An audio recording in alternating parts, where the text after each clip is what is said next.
and welcome back to Borderfield Live, the most important sports show on the internet. I'm your host, Byron, and Christopher. What is the vibe around the Kansas City fans in Missouri? How are they feeling about the Super Bowl coming up? I mean, it's kind of like a nervous calmness. Like, I think if you'd ask most Chiefs fans, like they in Kansas City, they feel really confident about the game. But it's still a Super Bowl. It's still, going up against Tom Brady. So, like, it's just kind of like it's real calm because no one's like overly or I shouldn't just say everyone's overly excited, but no one's really worried. So, like, the buzz is just kind of like, I don't know if it's the pandemic or the fact that it's back-to-back year, but it's a little bit more mellow as of right now than it was a season ago, just because of kind of the circumstances. Right. And Donovan, I got to ask you, you live in the Boston area. What is the feeling watching from those fans? What is the feeling watching Tom Brady go to the Super Bowl with Tampa Bay right now? Yeah, I think there's a lot of people who feel a lot of different ways. There's this, you have the crowd where they hated Belichick the minute Brady left, and they convinced themselves even before this breakup happened that Brady, the Patriot way is Brady. It's not Belichick. We actually heard Amendola say that on TV the other day.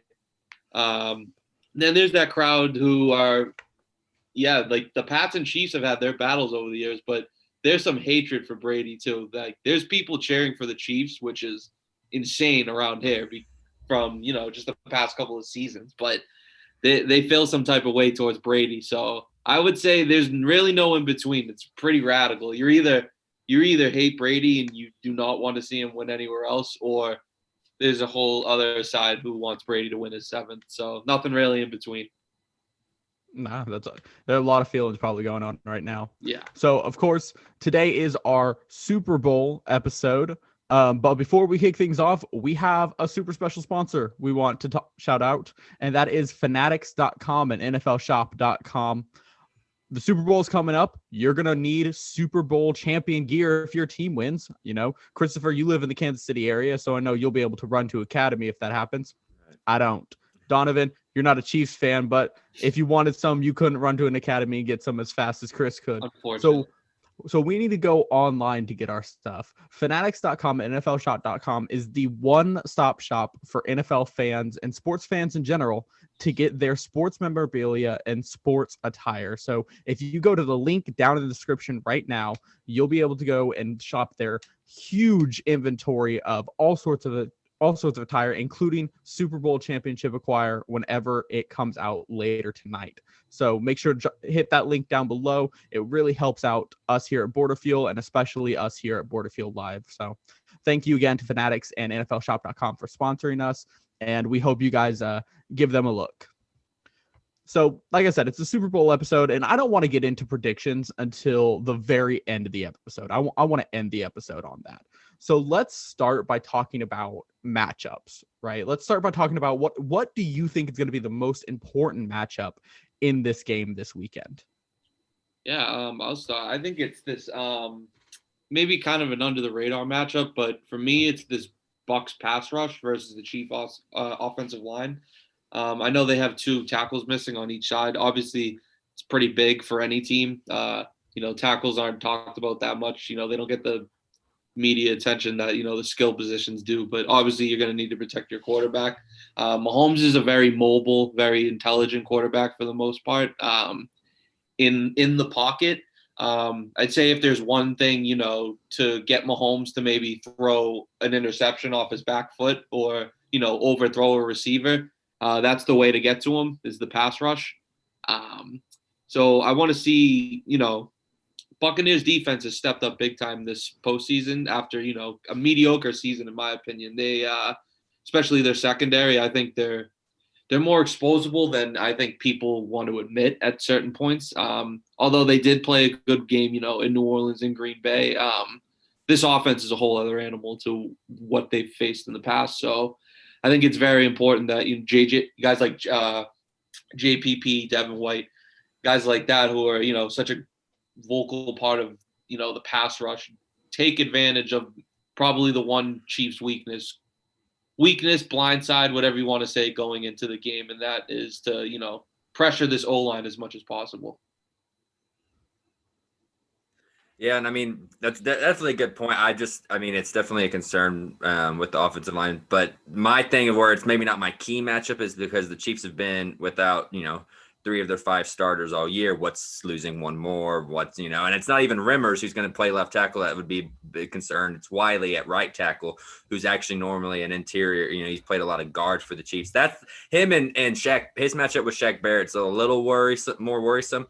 But the key matchup for me that I honestly I don't think is being talked about enough is so we hear, Godwin, Evans, and AB. That's a great trio. And we just think they're going to eat. But how are they going to do against a secondary with Breeland, Charvarius Ward, and L'Jarius Sneed, who have actually done a hell of a job in the secondary this year? Like the Chiefs secondary is not getting enough credit just because I think people still have a bad taste in their mouth from 2018 when it was like the worst secondary group ever. Like that was just so bad.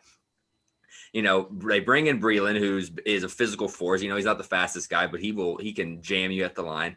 They have Ward, who's he's long and lengthy. He's kind of regressed a little bit from where he was last year, but he still can go up and compete with about any wide receiver. Then you have this rookie Sneed who plays a lot in the slot. And I mean, based on rankings, I know he's only got like 12 games under his belt. He's been one of the top 5 corners in the NFL. And no one wants to admit it because, it's hard to, longevity is such an important thing when we're ranking players. So the fact that he's only a rookie, he's only done it for 12 games, no one really quite gives him his due. But I'm of the belief that why not give him his due until he doesn't deserve it anymore? As of right now, he's playing like he's a top 5 corner. Let's give him some respect. If he goes out and gets absolutely torched, then we can set that talk. But I just think how those corners match up against the weapons of Tampa Bay is going to be a huge outcome because Tampa Bay is going to have to score, and they're going to have to score more through the passing game. And if the corners play like they did against Buffalo, they're going to have a lot harder time doing that. And you mentioned the secondary, but you didn't even have to mention Tyrann Mathieu and Juan Thornhill, two of the best safeties in the league, right? Tyrann Mathieu's a dog. He's a competitor. He's going to go out there and he's going to want to make a difference. He's going to lay some hits on people. He's going to jump some routes. I think he has an interception in every playoff game this year. So, and then Juan Thornhill has progressed significantly in the playoffs this year, right? During the offseason or during the regular season, he looked pretty mediocre, which was disappointing after his 2019 campaign, but he has stepped up big in the playoffs. The Chiefs secondary all but eliminated Stephon Diggs from their game with the Bills, which is something you don't do to Stephon Diggs. You don't eliminate Stephon Diggs, but the Chiefs defense did it. Yeah. But then also talking about that Buccaneers defensive line, that's the reason they beat Green Bay. Like, you can give me 100 different reasons. That's the reason. They got to Aaron Rodgers over and over and over again. They put him on his butt. They put him on the grass. And anytime he went back, there was Jason Pierre-Paul in his face. So those are great matchups, and those are going to be really important because, like you said, Fisher went down in the Buffalo game. Kansas City is going to be without one of their best linemen, maybe in franchise history, up against a defensive line that is disrupting stuff. I really like Shaq Barrett. I think he's a great player. Denver was really stupid to let him go to Tampa Bay. That is going to be a great matchup. But for me, the biggest matchup is on the other side. It's Kansas City's defensive line up against Tampa Bay's offensive line, right? Tampa Bay's offensive line is it has some great games and then some games it just drops the ball. But who doesn't have bad games against Tom Brady? Chris Jones. Chris Jones hates Tom Brady, and he will want to put the hurt on him. Frank Clark has gotten a lot of disrespect from the Tampa Bay Buccaneers. Okafor missed the Super Bowl last year, and so he's going to be motivated to make an impact on this year's game. If they can get to Tom Brady and knock him around a little bit, yes, I know he's bionic man. I'm pretty sure he's part android. Hitting Tom Brady doesn't hurt him for some reason. But at a certain point, you have to be like, okay, he's in his 40s. He's been put down a certain amount of times. How many more times can he get up? Absolutely. And to your point further, even if it's not, even if you don't get an immediate sack on Brady, putting pressure on him is what forces him to make those, forced long balls. That is the kryptonite, that has been the kryptonite of Brady all season long. A ball where, he forces it downfield to Evans or Gronk even, it gets overthrown, it's picked. We saw that, I think, twice in the second half in New Orleans and twice in the second half of Green Bay. Even if you can't get Brady down for a loss of yardage, forcing him to be uncomfortable and to make those throws that he himself doesn't want to make, but leaves him no choice at times. That is how you create. That's how you cause multiple turnovers to this Tampa Bay offense, and that has basically been the formula for every team that has beaten Tampa up until this point. So even if you can't get Brady on the ground, making him uncomfortable and forcing throws is the way to go for Kansas City. Right, and like I think that also points out the difference between new age quarterbacks and the old quarterbacks that are starting to retire. The old quarterbacks, if you got up in their face and you force them to move backwards, they either need to take a sack or they're going to throw a pick. Absolutely. If you did that to Patrick Mahomes or Deshaun Watson, they're probably putting that ball on the dime still. Yep. Yeah, that's what makes Mahomes so special too, is the way he's able to just backpedal away from it and still throw accurate passes. Like you said, like when you're accurate while you're mobile, it's just it makes life a living hell for those pass rushers. And like we saw last year, there was is the pass rush of the 49ers going to be able to disrupt the Chiefs? And they did a little bit. Mahomes had felt it a little bit early with Bosa and Armstead and Buckner, and that just great front defensive line. But then they figured it out and they still put up 31 points and they still won the Super Bowl. And so. And you got to also remember on the Chiefs offensive line, 3 of the guys playing in this Super Bowl also played on that same offensive line. With Algoretti was on the team. He didn't start, but he's probably been their best lineman ever since he came in at left guard. And then Remmers has probably been their second best lineman. And has playing either right guard, right tackle, and now he's going to start in the left tackle. So again, like the front 7, whether you're talking about the front 7 of the Chiefs, front 7 of the Bucks, I think it's the Chiefs ones that have the better chance to have a more disruptive game, just because we've seen, even when you can disrupt Mahomes, he still has a knack for, getting rid of the ball still and putting up points. Right. And of course, we could mention the running game, but the Bucks have the number 1 run defense in the league. They've allowed the least amount of yards, the least allowed rushing touchdowns. They're going to essentially eliminate Le'Veon Bell and Clyde Edwards-Helaire from this game.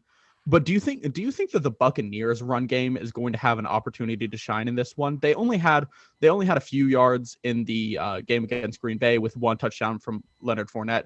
Do you think they have a chance to have a great running game this Sunday? I think they have a chance. I mean, I certainly think the Chiefs, as to your point, if Bell and Edwards-Helaire get shut down, I think it doesn't have as big an effect on the Chiefs as if Fournette gets shut down on Tampa. I think they're going to have to get this running game going. Not to the point where Fournette is dominating the ground, 20-plus carries, over 100 rushing yards, but just get it moving. You don't want to have to rely on, first down to fourth down, 3 passing plays, because odds are Brady's going to get pressured on at least one of them. And if he has to throw again, that, like I said, that as great as Brady is, he's the greatest ever. That is the kryptonite for at least a 43-year-old Tom Brady. So Fournette is going to have to show up, especially in plays like the red zone where, AB, Godwin, Evans, that's the red zone is a place where, Fournette needs to show up, Gronk needs to show up, Scotty Miller, players like that aren't under immediate attention of the Chiefs. It's vital, I think, for Tampa Bay to at least get the ground game going on a decent point rather than the Chiefs. I don't think a lot of people are expecting much from Bell or Edwards-Helaire going to this game.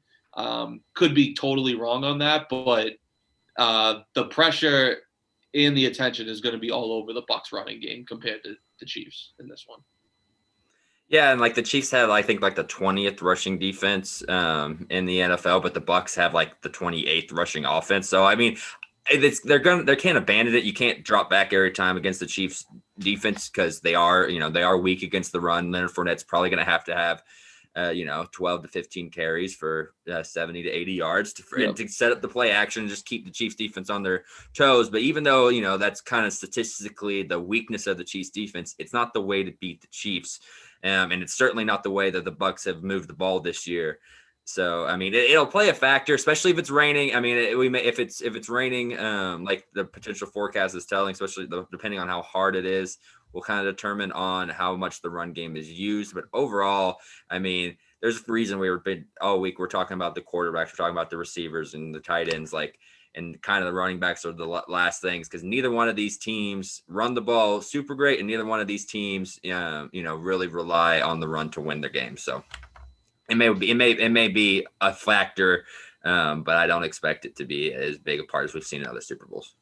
Absolutely. I think I think the Tampa offense is more reliant of the run, but to Chris's point, I don't think either of these teams' run game is going to be a focal point in this game. Rightfully so, too. We have two legends going at it, so right. I don't think anyone wants to see that anyways. Right. Yeah, like to your point, running the ball isn't necessarily how to beat the Chiefs, right? If you're down 21-0, you can't just run the ball at them and expect to beat them, right? That's how the Chiefs beat the Bucs the first time. Tyreek Hill put up 218 yards and 3 touchdowns in the first quarter. You can't beat the Chiefs if you're running at them when you're down 21-0. That's how the Chiefs beat the Browns. They went up a pretty good score on them in the first, 2.5 quarters. And so the Browns couldn't effectively run the ball as much. They had to start relying on the passing game. That's how the Chiefs have beat a lot of teams to me this year. I mean, you could say maybe similar in the Saints game. The Chiefs got up big early, and the score, looked completely different than how the actual game went. Same with Tampa. To your point, that them getting up so early, so big, so early, kind of just throws the opposing team's game plan out the window, and they can't go on script from there. And if you're off script so early into a football game, let's get back into the game. So, we talked about a bunch of matchups, but I want to start talking about the skill players. I feel like we haven't hit on them a little bit. We talked about AB a little bit and Sammy Watkins, but there are, let's leave the 2 Super Bowl MVP favorites out of this conversation. If it's not one of them 2, who's the Super Bowl MVP? So to me, I have 2 answers for this, because I am still narrowing down my prediction. But on the Chiefs side, I would think it's Travis Kelce. I think he's a matchup nightmare. He's probably the most unguardable dude in the league. And he can hit you in the red zone. He can hit you in midfield. Tampa virtually has, we saw that they didn't have any answers for Tyreek Hill based on that first quarter, but Travis Kelce is the real outlier here, because, 100, even how good he is, he's still a tight end. 100% of the attention is not going to be on him every single play. And even when he is, he always finds a way to get open. And I think that, being, in the prime of his career, he's definitely someone that, I don't think the word rely is correct for Mahomes, but, he's a person that Mahomes leans on very much in this offense. And I think in order for the Chiefs to win, their offense has to be at, top peak or to the top peak. And that offense can't be there without Travis Kelce. I think Travis Kelce, outside of Mahomes, is the most important offensive weapon altogether on either team. So he would be a good pick for my Super Bowl MVP. And if Tampa does pull this out, this is actually a wild card, but I'm going to also go with Gronk. If you remember the Super Bowl 2 years ago, Patriots versus Rams, Gronk looked like a shell of himself that season. Clearly he retired the next year, but he showed up big in that Super Bowl. Brady connected on, the 1 to 2, 3 big plays he needed to make. Gronkowski was there. Obviously, he's not the athletic peak that he once was at. And, he's been battling injuries his whole career. But if Gronk can get open for that 1 or 2 big, momentum changing play that him and Brady have seemed to have been able to connect on, their whole careers together, it could put Gronk in that MVP conversation, especially if he does something towards the end of the game on the last drive or something like that. Tampa, it's hard to see someone outside of Brady winning, Super Bowl MVP, just, highly based on the narrative of what he's done this year. But unlike the Chiefs offense where, they have more than one game changer other than Mahomes, I'm looking at the 2 tight ends in this situation. I think the tight ends are great picks. The issue is, trying to think about this. They're going to find an excuse to give it to Brady or Mahomes regardless, unless the running backs go off, and none of us think that's going to happen. It's just not feasible. I mean, I want to say Godwin, but again, even if Godwin had like 3 touchdowns for 250 yards and Brady had 4 touchdowns at 300 yards, like I think the 43-year-old, quarterback is going to get the nod in his 7th Super Bowl. Same goes for Mahomes. So I guess the only really other option offensively for me is McCole Hardman, just because he's the returner. And I mean, if he makes a kickoff return or a punt return and then, has 40 rushing yards, has a couple catches, gets in the end zone, that is the only way that I can see an offensive player stealing it away from one of the quarterbacks, is if somebody has a huge play in the return game. And I don't know exactly who Tampa uses one of their defensive backs, correct, as their returner. So a guy on the offensive side that could make a huge splash play in offensively and in special teams and steal the MVP kind of.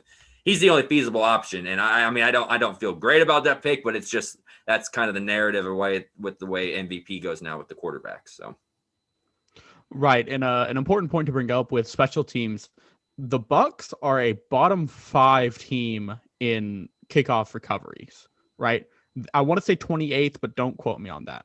I want to say they give up more yards on kickoffs than most other teams in the league. And you're talking about the Kansas City Chiefs, one of the best teams on kickoffs. That's going to be huge. So McCole Hardman could make a huge splash. I think a kickoff return early or late in this game, and then a couple big catches or maybe a jet sweep or something could put McCole Hardman in the MVP conversation. And, Trav, go ahead. I was just saying, if we're being completely honest, though, I mean, don't mind McCole doing the kickoff, but I want Tyreek back there and punt. And the reason for that is, I don't think they're going to kick it to him. And when a punter has to start worrying about kicking it out of bounds and doing that, that leads to more mistakes. That leads to better field position. And then on the off chance he does kick it to Tyreek, that he might be the greatest returner man of all time, but they just don't I think he's in that Devin Hester range. Just in the year and a half, 2 seasons we got to see of him doing it, he just doesn't get to do it anymore. So just the threat of him back there, I don't think the Chiefs will. But last game of the year, you got the shiftiest dude in the NFL. Why not throw him back there and just give the Bucs punter something else to think about and maybe mess up? I mean, I think that's an element too that needs to be talked about. Absolutely. Right. And you mentioned Travis Kelce. He is going to be a matchup nightmare. I expect Winfield to be on him all night long. Right. But then that's going to leave Tyreek Hill open. Tyreek Hill, I think, is going to burn this defense again. I think he's going to toast them. Like you said, Chris, they could have 250 yards and they're probably going to find a way to give it to Mahomes. I think last year I wrote an article for Arrowhead Live the week after, and I was like, that MVP trophy wasn't Mahomes. It was definitely Damian Williams. Yeah, or even Chris Jones. Chris Jones. 2 cases could have strongly been made for those 2 players. Right. And so, the fact that it went to Mahomes kind of shows you where the MVP trophy is at in the Super Bowl. Long gone are the years where we give it to, Von Miller. Yeah. I mean, that was such a terrible offensive Super Bowl, though. I mean, if the final score is 17-10, we might see a Chris Jones or a Shaq Barrett MVP kind of thing. I don't think that's going to happen. Who got it 2 years ago in the Pats-Rams game? I think, did Jules get it? I think Julian Edelman got it. Did he? Okay. I don't remember. I know he got one, but I just couldn't remember which game. No, you could be right. But yeah, yep. It's going to go to the quarterback more than likely, barring a defensive battle, which we do not expect. I had to give a quote this week. I think the quote I gave was, I think the defenses should stay in the locker room because that's about as effective as they're going to be. If it has to be a defensive star, though, give me Tyrann Mathieu. Give me the guy who I know wants to go make a play. And then on the defensive side, give me Shaq Barrett. Like I said, I really like Shaq Barrett. I think he's a great player. I think he balls out, in every opportunity he's given. And I expect him to make an impact on this game, getting after Mahomes. But also, I see him just stuffing the run. I think he's the reason the Chiefs aren't going to get to run, is Shaq Barrett. Yeah, he's great. I'm looking at Devin White as well. Just because. Yeah, he's awesome. He's awesome. He was one of my my article this week talking about key players for the Bucs. I put him, Scotty Miller, and Gronk. But I just think in order for this defense to even surprise people remotely by not shutting down Kansas City, but, maybe giving them a harder time than people expected. He has to be involved in that, and he usually always is. So if for some reason there is a defensive MVP, I like his name in that conversation as well. Yeah, he's an absolute animal. He's not the greatest coverage linebacker, but just because he's not the greatest, that doesn't mean he can't get his hand on the ball and make a play. Absolutely. And has 12 tackles, a sack or whatnot. He's definitely a candidate for if the winning team has 21 or fewer points and White has that kind of stat line. There's definitely a case to be made for that. The other guy on the Chiefs, Tyrann Mathieu's obviously the guy, like as you said, Byron, but Jerry Sneed, man. I know I talked about it a little bit earlier. He's kind of he's not taking over, but he's learning from that Tyrann Mathieu style of play to where he can kind of line up everywhere. That he said he had never blitzed before in his life until coming to Kansas City. He has a sack in each playoff game coming on a corner blitz. Like just him in the slot. I think he's going to be matched up against Godwin a lot. Maybe a little bit of AB there. If he's able to get another sack, play tight coverage on those corners. I mean, again, none of us really think that anyone outside of Brady or Mahomes is going to win MVP. But if it does end up on the defensive side and Kansas City wins it, I think the rookie fourth rounder, played free safety last year in college. He's playing corner this year. I really think that he has a chance to make some splash plays for the Chiefs. Yeah, and one comment before we go to, we're about to have to end this Zoom call and go to the next one. L'Jarius Sneed, like you said, never blitzed before this season, and he looks like one of the best blitzing corners I have ever seen. He comes screaming into the backfield on every blitz he's brought into, and every time catches me by surprise, and I'm sure he catches quarterbacks by surprise, and he could make a big difference. I think, like you said, he gets a couple sacks and maybe 1-2 interceptions. I think you have to have 2 interceptions if you want to win MVP as a defensive player.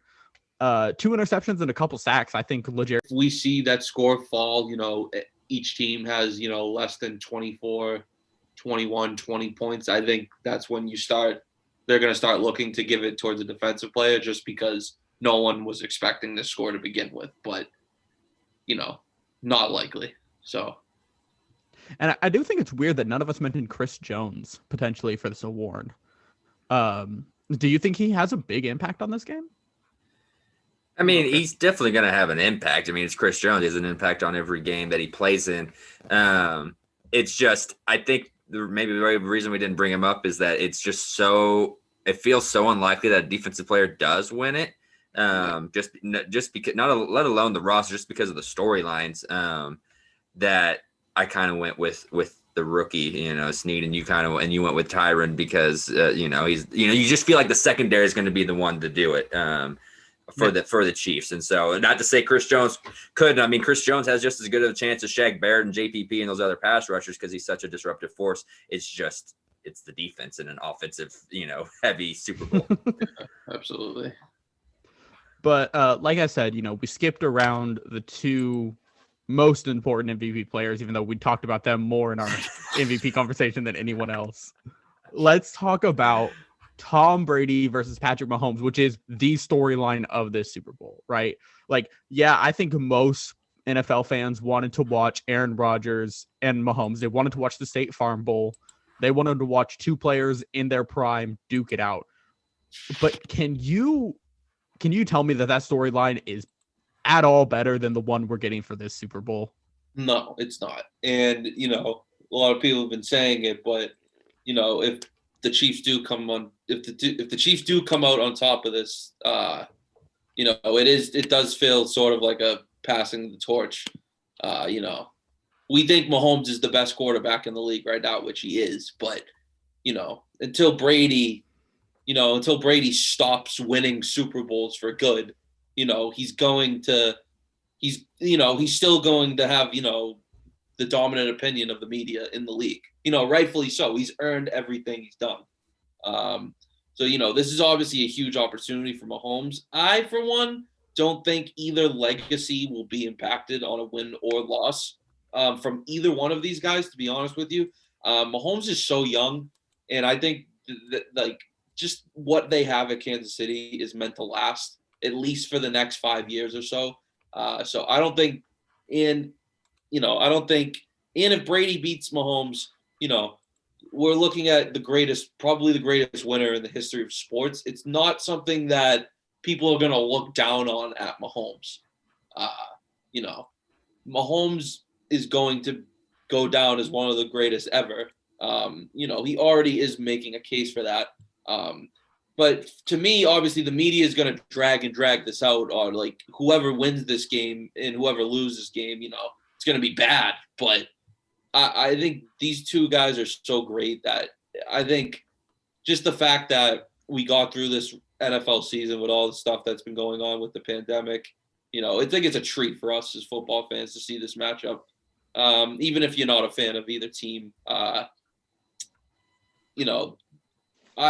why I'm not surprised. I won't be surprised at either quarterback winning. I think the Chiefs are a better team, but I've bet against Brady too many times to just count him out of this scenario. So I'm just really, really looking forward. And I was one of those people who wanted Rodgers versus Mahomes, but looking back at it now, this matchup, it really can't get any better, more intriguing than this matchup for so many reasons.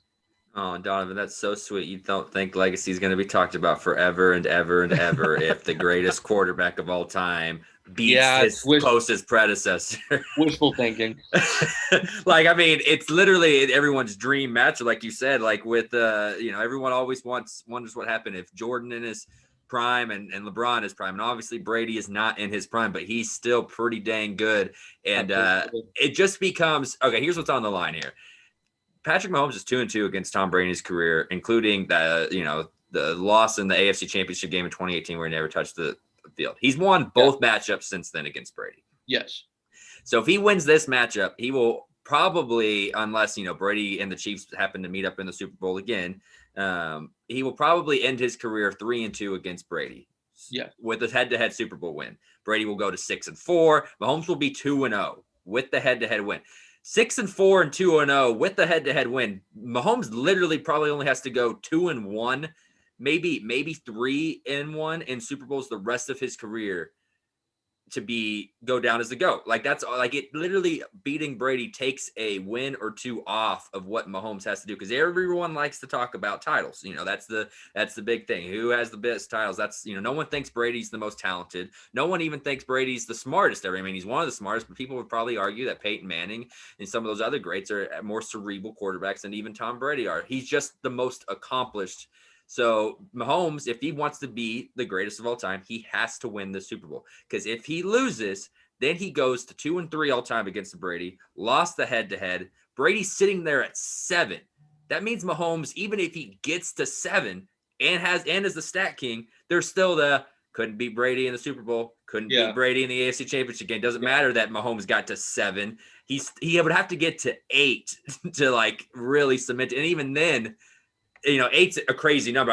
It's absurd. I even as a Chiefs fan, I don't think that's going to happen. But it's just that's what it would even take to begin the conversation. Otherwise, it's just like a great stat quarterback who wasn't able to win as much as the greatest of all time. Yeah, no, you're right. That's how realistically that's how it's going to go down. Right. All right. Sorry for my rant. It's just I've been thinking about this. The last 2 weeks it's been ruined a little bit. I couldn't agree more. I probably should have worded it better. That it shouldn't. It shouldn't take a hit on either one. It obviously will, as we both said. But I think Mahomes has so much more left to accomplish, even long after Brady is out of this league, that I think, like you said, that this head-to-head matchup is most likely going to be the last one we see, especially in a Super Bowl scenario. But I just think Mahomes, just the age difference and how much Mahomes has of a career he has left. Kind of just leaves me with more questions than answers, despite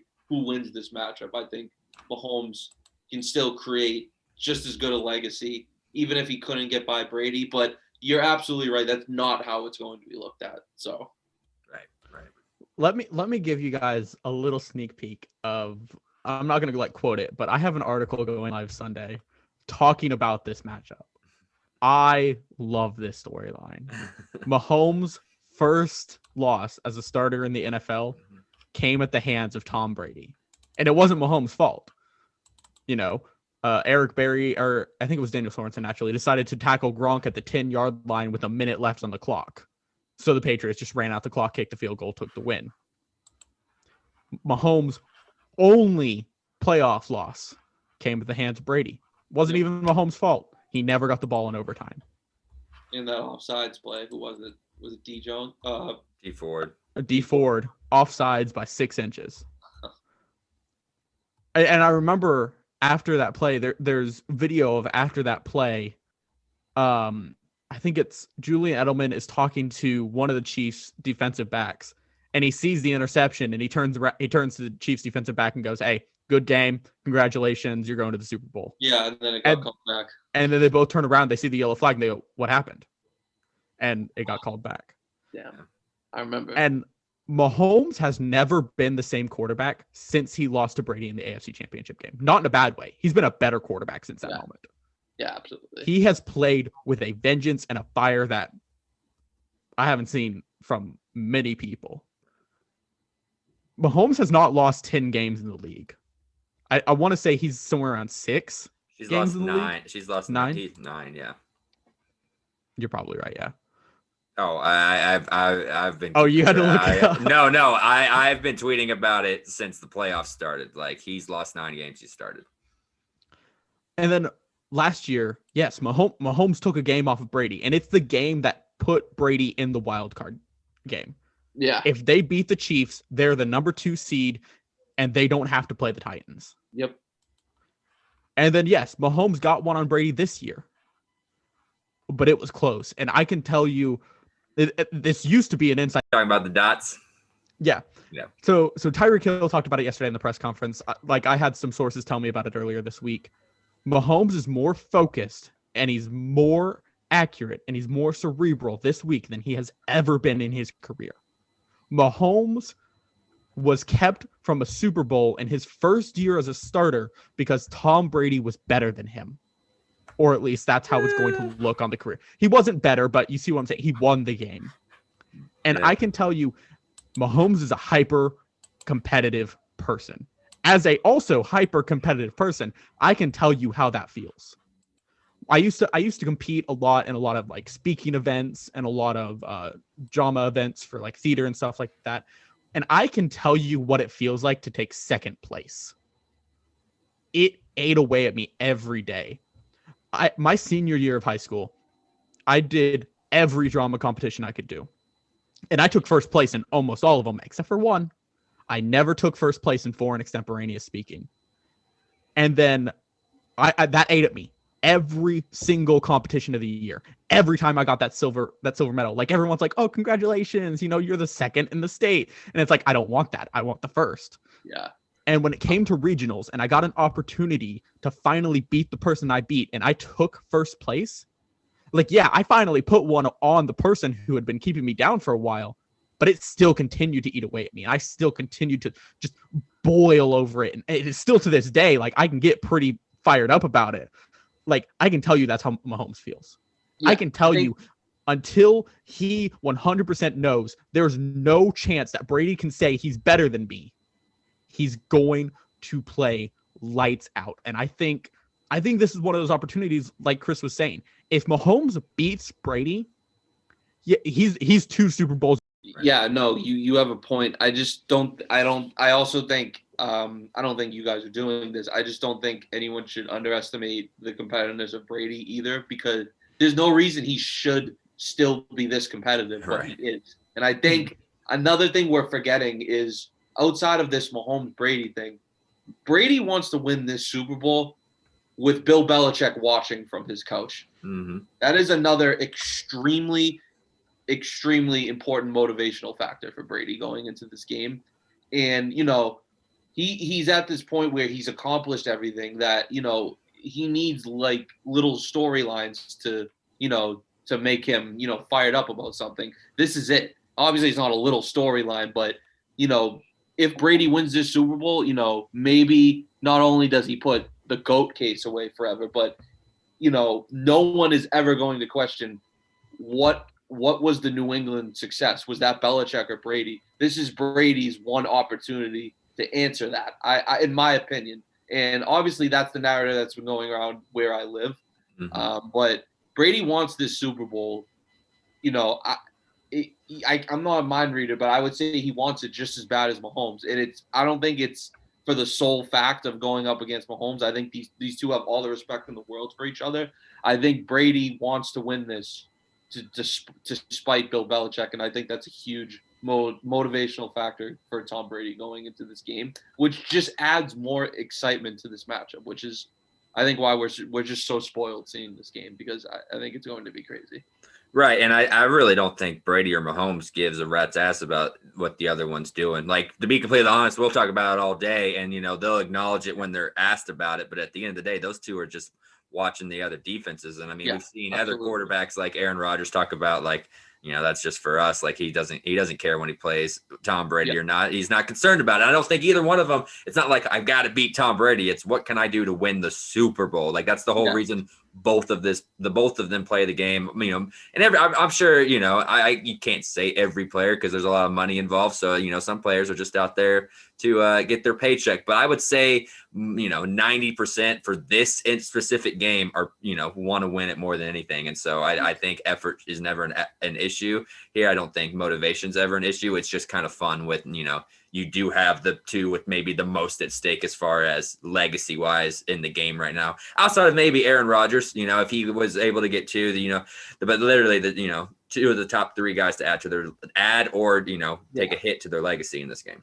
Yeah, absolutely. Can we, like, in the most unconventional, unpredictable, unreliable years of football ever, right? In one of the most unprecedented times of all time, how did the NFL manage to get the most perfect storyline for the Super Bowl? I'll say this forever. I just think the NFL continues to be a step above all of the rest of these leagues in terms, Roger Goodell may not be the most popular, most likable guy, but he does a damn good job at his job. And I think if we see, obviously different scenarios, right? Teams play once a week. There's a lot less travel, things like that. There's also a larger roster than, say, NHL, MLB, NBA. The fact that they got every single game off this year, even, we saw Wednesday night, Wednesday afternoon football, weirder scenarios, it all got done. That's giant props to the NFL. And in terms of a marketing standpoint, they hit a gold mine with this matchup, as you said. So it's really hard to come back every year and try to, say bad things about the NFL, because in terms of running their sport, they're the standard of at least North American sports. So, I'm surprised, but I'm not surprised at the same time at how well, they've handled this.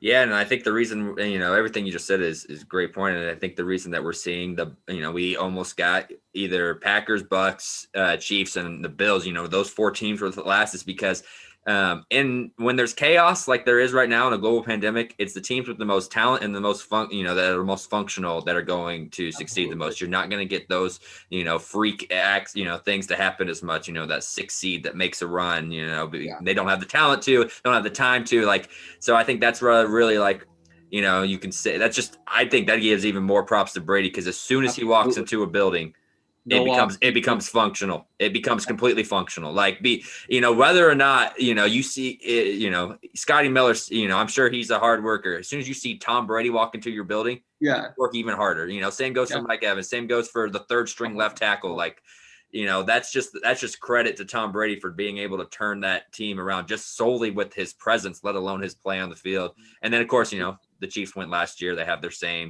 basically same roster. They have a great front office. They have a great head coach. So, I mean, just as far as that standpoint, like, I think if you played this season, the exact same season over, 10 times with this pandemic, you'd probably get Chiefs Bucks, more times than not. Absolutely. Yeah. And the Bucks coming in as a 5 seed too. Pretty remarkable for them.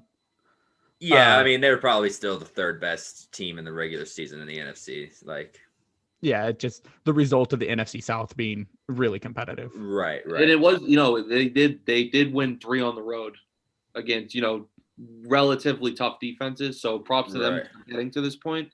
But, at the same time, We had way more questions about what Tampa was going to do compared to what Kansas City was going to do. I think we covered this, probably the first or second episode, but I thought the tougher road for Kansas City would to be go through Baltimore rather than Buffalo. The result of the Kansas City Buffalo game didn't surprise me that much. I thought Kansas City is a better team on all sides of the ball. They are too with Baltimore. I just think Baltimore gave them a more, kind of a pain in the, not like a pain in the butt to plan for, but maybe Lamar can match the intensity of Mahomes in the run game. I wasn't surprised at all at the run the Chiefs made, and they finished with a 14-2 record. If Mahomes played, they could easily be 16-0. That Oakland game is one they're gonna have they want to have that back, and they did not play Mahomes week 17. So I think the Chiefs were expected this because of their greatness, their roster, their skill players, and to your point, they're one of the only teams that they're coming back with virtually the same exact crew, coordinator wise, roster wise, and that just shows how great Reed and Mahomes are, that they got through this whole season without missing a beat. And on the Brady side of things, it just shows how great he is because he's walking into a completely new system. Yes, they have a lot of talent, but it's not like James Harden walking into Brooklyn. It's football is a lot more complex of a sport than basketball is for the most part, anyway. So the fact that Brady is here now, kind of just anyone who's ever doubted him before kind of just eliminates that at this point. Right. And so I think we've come to the part of the show where we need to do our Super Bowl predictions. Right. I know, Donovan, you said you're still narrowing yours down, so I'm going to let you go last. Yep. But I'm going to go ahead and start with Chris. Chris, give me your Super Bowl prediction. Go ahead and finish it with a Super Bowl MVP for me as well. All right. Well, so, I've been kind of thinking about it just because it doesn't really matter. These predictions are always fun, but I think it's 34-24. I think the Chiefs are able to score on 6 possessions, had stuff field goals twice. I've really thought about this clearly. I think like the Chiefs have done all year, I don't think it's close. I think the only reason it's even 24 is I think the Bucs get a fourth quarter touchdown to make it look 10. I think the Chiefs run away with it. You can call me biased or whatever you want. It's just kind of how I feel this game's going to play out. It was 27-10 going into the fourth quarter last matchup, and that was what the Chiefs took, not really caring as much as we saw through the regular season. So I just don't see, outside of a Herculean effort from Brady, which we all know he's very capable of. I'm not counting that out. I think it's 34-24. Patrick Mahomes is the MVP. Travis Kelce leads the team in receiving yards. Yeah, I definitely agree with you with Travis Kelce leading the team in receiving yards. I agree with Mahomes winning the MVP. I think this is a shootout. I think we're talking 7 possessions each. I want to say touchdowns in almost all of them, right? Neither team's that great in the red zone on defense. I think they're gonna play lights out. My prediction is somewhere around 28 Bucks, 35-40 Chiefs. I'm gonna go ahead and say 35 for the touchdowns. I think I'm aiming low. I think both teams are just gonna send their defenses to the locker room at halftime and then just start slinging the ball at each other. I just think this is like the Bucks are off. Like we talked about their defense a lot, but offensively they're packed. They're loaded. And we know what the Chiefs can do offensively. They're packed. They're loaded. So, man, I'm just really looking forward to an offensive powerhouse versus an offensive powerhouse. All right. Well, looks like you guys are going to make me do this. All right. So as I've been going back and forth with this, I do think this game will come down to whoever has the ball in their hands last. It is my honest opinion. I just think it's fate at this point. I just think it's too good of a matchup with these two quarterbacks. Brady has so much experience in this spot. I know that the Chiefs are probably the best team he's ever faced in the Super Bowl, but it doesn't take it away from the fact that Brady does take it up a notch in these situations. The higher the pressure, the more he just continues to exceed expectations. Like I said, I don't think the Chiefs will have any problem scoring. So I think back and forth, the winner of this game, the MVP is going to be the quarterback. And just for the sake of this show, just for the sake of argument, I will go with my head says my head says the Chiefs, and this doesn't make sense. I still think the Chiefs will win. But my prediction is 34-31 Bucks with Tom Brady as the Super Bowl MVP. For the sake of argument. Wait, we're talking like a Ryan Suckup field goal to end it, the former Kansas City Chief? That would hurt. Yeah. I think maybe Brady to Gronk on a fade route gets in bounds last second, maybe. Or it could be the same thing with Kelsey. Like I said, who has that ball in their hand is going to – whoever has that ball in their hand with under a minute left, the other team is going to be heartbroken. Hey, as a Chiefs fan, the most poetic thing ever would be goes into overtime and the Chiefs win the coin toss and Mahomes goes down the field. I don't think my heart can handle that, but like I would, if they won it, I would be okay with it. I would like, all right, we've come full circle.